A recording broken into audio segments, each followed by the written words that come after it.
시장이 이렇게 거세게 흔들릴 때 한 기업이 이 위기를 어떻게 기회로 바꿀 수 있을지 그 구체적인 시나리오를 한번 깊게 파고 들어보겠습니다. 때는 2026년 2월 5일입니다. 이날 한국 주식시장이 정말 거대한 충격에 빠졌어요. 왜냐하면 코스피 지수가 우리가 심리적 마지노선이라고 부르던 5,000포인트 선이 그냥 무너져 내린 겁니다. 이렇게 시장 전체가 공포에 휩싸일 때 모든 투자자들은 똑같은 고민을 하게 되죠. 아니 도대체 이런 상황에서 뭘 사야 하는 걸까? 기회라는 게 있기는 한 걸까? 그래서 오늘 이 내용을 한번 차근차근 짚어보려고 합니다. 먼저 지금 시장이 어떤 상황인지 그 폭풍의 한가운데를 들여다보고요.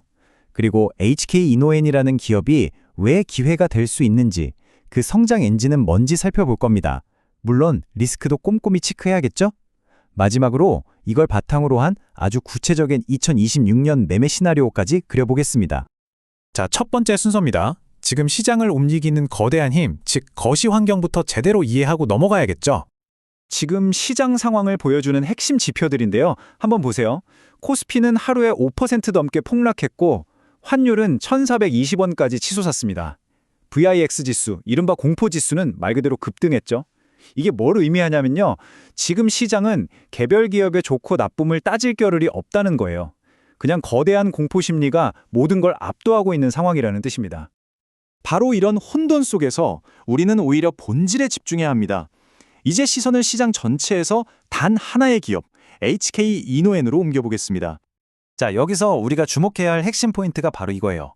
HK 이노엔 주가가 54,100원까지 뚝 떨어졌는데 이게 회사에 무슨 나쁜 일이 생겨서가 아니라는 거죠. 그냥 시장 전체가 패닉에 빠지니까 거기에 대한 기계적인 반응, 즉 자동 매도가 쏟아져 나온 걸로 보인다는 겁니다. 이걸 전문 용어로 리스크 오프 매도라고 부릅니다. 말 그대로 위험 회피 모드가 켜진 거죠. 이럴 땐 좋은 기업, 나쁜 기업 가릴 것 없이 그냥 같이 시장 흐름에 휩쓸려서 주가가 빠지게 됩니다. 그렇다면 HK 이노엔이 이런 시장 폭풍우 속에서도 다시 일어설 수 있다고 보는 이유는 뭘까요? 그 중심에는 아주 강력한 성장 엔진 단 하나가 있습니다. 바로 위식도 역류질환 신약인 K캡입니다. 사실상 이 회사의 현재와 미래 가치는 이 K캡이라는 약 하나에 달려있다고 해도 과언이 아니에요. 특히 세계 최대 시장인 미국 진출에 모든 것이 걸려있죠. 타임라인을 보시면 굉장히 명확합니다. 이미 올해 1월에 미국 FDA에 신약 허가 신청을 마쳤고요. 이제 가장 중요한 날짜, 바로 FDA의 최종 허가 결정이 나오는 PDUFA 데이트가 2027년 1월로 예정되어 있습니다. 그러니까 결정의 순간까지 이제 1년도 채 남지 않은 상황인 거죠. 그럼 K캡이 기존 약들보다 뭐가 그렇게 좋으냐? 미국에서 진행한 대규모 임상 데이터를 보면 답이 나옵니다. 특히 야간 가슴쓰림 증상 개선 효과에서 기존 치료제들을 압도하는 통계적으로 아주 의미 있는 결과를 보여줬어요. 이게 바로 의사들이나 환자들에게 어필할 수 있는 가장 강력한 무기입니다. 그리고 미국 시장만 바라보고 있는 게 아닙니다. K캡은 이미 옆나라 중국에서 대박을 터뜨렸어요. 작년 4분기 기준으로 보면 중국에서 벌어들이는 로열티 수입이 전년 대비 150%나 성장했습니다. 여기서 나오는 막대한 현금이 바로 앞으로의 성장을 뒷받침하는 든든한 실탄이 되어주고 있는 셈이죠. 물론 장밋빛 전망만 있는 건 아니겠죠. 세상에 리스크 없는 투자는 없으니까요. 지금부터는 시장이 이 회사를 보면서 가장 걱정하는 부분들을 하나씩 정면으로 짚어보겠습니다. 아마 이런 뉴스 헤드라인 보신 분들 있을 거예요. K캡 특허 깨졌다.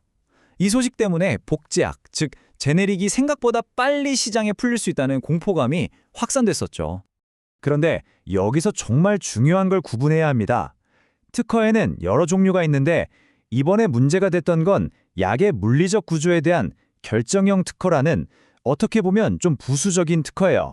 진짜 중요한 알맹이는 바로 약의 성분 자체를 보호하는 물질 특허인데 이 핵심 특허는 대법원 승소로 2031년까지 굳건하게 지켜냈습니다. 이게 바로 진짜 방어벽인 거죠. 자, 정리해볼까요? 핵심인 물질 특허는 2031년까지 안전하고요. 또 한동안 투자자들을 불안하게 했던 그룹 차원의 경영권 분쟁 문제도 이제는 안정됐습니다. 그리고 요즘 같은 고환율 시대에 원가 부담 걱정도 되실 텐데 이건 오히려 중국에서 달러로 들어오는 로열티 수입이 늘면서 상당 부분 상쇄가 가능해요.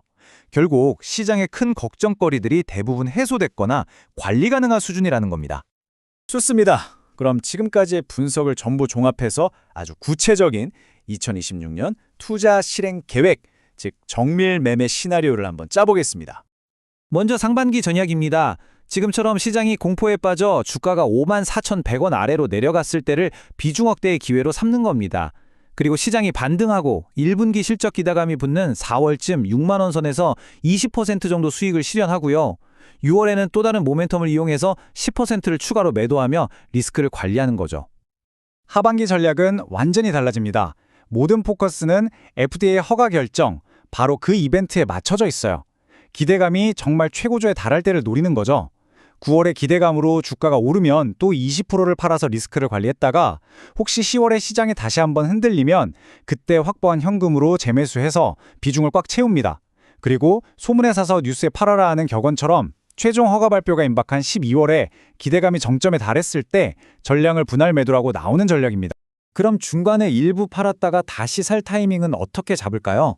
세 가지 신호를 보면 됩니다. 첫째, 시장은 잠잠한데 이 주식만 먼저 치고 올라가는 상대 강도를 확인하고요. 둘째, 외국인과 기관, 소위 스마트 머니가 3일 이상 연속으로 사들이는지 봅니다. 마지막으로 시장의 공포를 나타내는 VIX 지수가 정점을 찍고 꺾이기 시작할 때가 바로 재진입을 고려해 볼 만한 신호가 될 수 있습니다.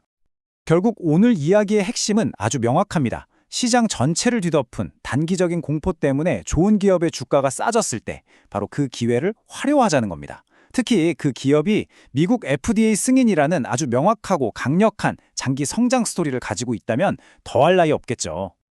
자, 이렇게 구체적인 계획까지 모두 제시해 드렸습니다. 하지만 결국 이 모든 시나리오를 현실로 만들기 위해서는 시장의 변동성을 견뎌낼 수 있는 투자자 본인의 인내와 확신이 가장 중요할 겁니다. 과연 2026년 이 공포의 해가 누군가에게는 기회의 해가 될 수 있을까요?